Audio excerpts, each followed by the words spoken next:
Once upon a time, in a peaceful village surrounded by rolling hills and green fields, lived a cheerful but restless boy named Toby.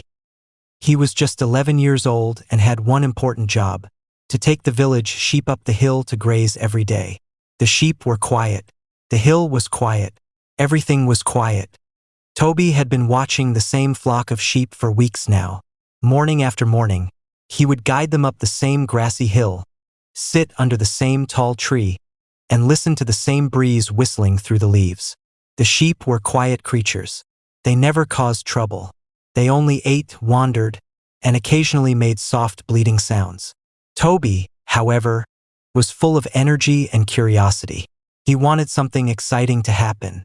Ugh, he groaned, tossing a pebble toward a small stream. These sheep don't talk, don't play, don't do anything. I'm just sitting here every day like a rock. He stood up and stretched. The wide sky above was bright blue, but the day still felt dull to him. Toby tried to whistle. He tried talking to the sheep. He even tried to chase butterflies.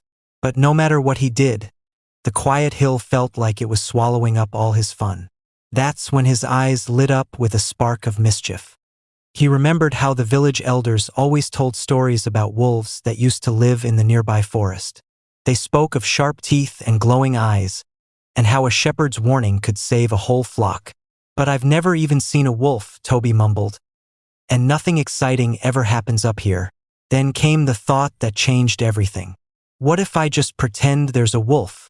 He looked down the hill toward the village. He could almost picture it. The grown-ups dropping everything, running up in a panic only to find him laughing. The idea made him smile for the first time all day. It would just be a joke, right? Toby glanced at the sheep. They were still chewing grass, peaceful and unaware. Just once, they'll shout and see what happens. With a deep breath and both hands cupped around his mouth, he took a few steps toward the edge of the hill, and the mischief in his heart was ready to leap out. The sound of his shouting echoed through the valley. Within minutes, villagers came racing up the hill, men with tools, women with buckets, even old Grandpa Ao with his walking stick. But when they reached the top, they saw peaceful sheep and a laughing Toby. "Fooled you," he giggled. "There's no wolf." The villagers were not amused. "We came because we care," said Mama Sod. "Don't play with our trust," warned the chief. "Next time we might not come," muttered Grandpa Ao. Days passed, but the hill still felt boring. Toby hadn't learned his lesson. Once again he cried, "Wolf, wolf, come quick." And once again, the villagers rushed up, only to find the sheep fine, and Toby giggling. This time they were angrier. "You're wasting our time. You made us worry for nothing. We won't come next time." Toby shrugged. "It's just a game," he said to himself. One quiet evening, dark clouds rolled in. The wind whispered through the grass. The sheep huddled together uneasily. Toby heard a low growl behind him. He turned slowly. A real wolf. His eyes glowed. His teeth were sharp, and it stepped closer to the sheep. Terrified, Toby screamed, "Wolf! Wolf! Help! A real wolf is here." Chapter 6. No one believed him. Toby ran down the hill as fast as he could. He burst into the village square shouting, "Please help! It's true this time. There's really a wolf." But the villagers didn't move. They kept sweeping, baking, chopping wood. "It's just another joke," they said. "He fooled us before. Let him learn." Toby's heart sank. He ran back, but it was too late. The sheep were gone. The wolf had vanished into the woods. The next morning, the villagers saw Toby sitting alone on the hill, tears in his eyes. "I lied, and because of it, no one believed me when it mattered," he whispered. Old Grandpa Ao sat beside him. "You broke our trust, Toby. Trust is like glass. Once shattered, it's hard to fix." Toby nodded, ashamed. "I'm sorry." From that painful day forward, something changed in Toby. He no longer ran up and down the hill seeking attention. He no longer wished for excitement. Instead, he began to understand the weight of trust and how easily it could be lost.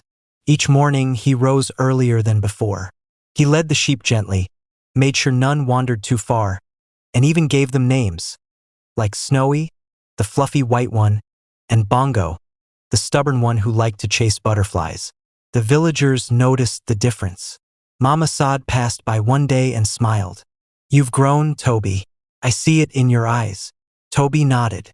"I'm learning. Lies don't protect sheep." Sometimes, children from the village would come up the hill to play. They asked Toby for stories.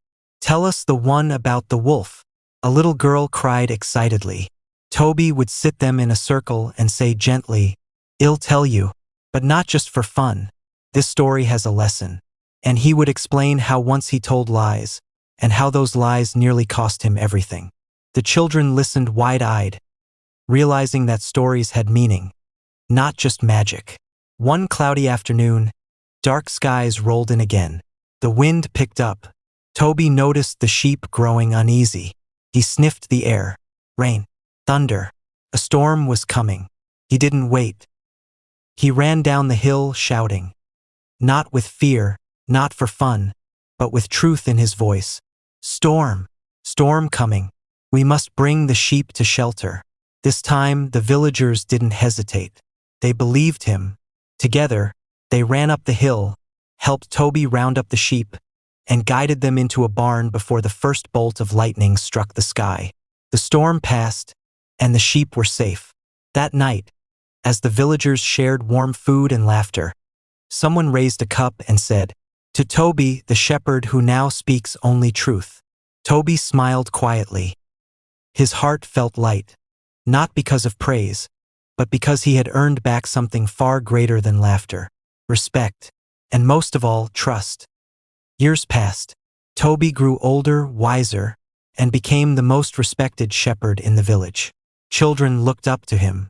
Elders nodded in approval. And whenever he told stories by the fire, he always ended with this: "Always speak the truth. It may not be easy, but lies can cost more than you think."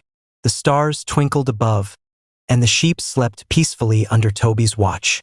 And so did the village.